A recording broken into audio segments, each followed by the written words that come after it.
All right, now teachers, as you play this game, you want your students to run about 4 or 5 rounds. That we think that should take about a class period with setup time and everything else.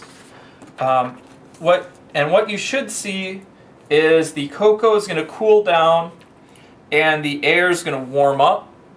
And because there's random shuffling, no graph is going to look exactly the same, but you should see this pattern happen in all of them.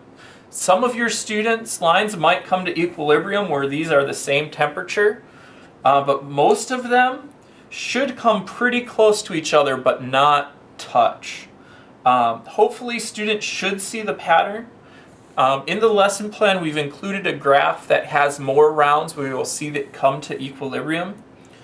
But most of the time, it's going to take about 9 rounds to reach equilibrium.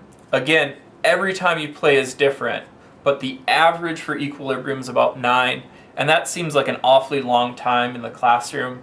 So just play 4 or 5 rounds, let students get a sense for the overall pattern, and then use the included graph to show what happens if students would play longer. All right, and with that, good luck with cocoa collisions in your classroom.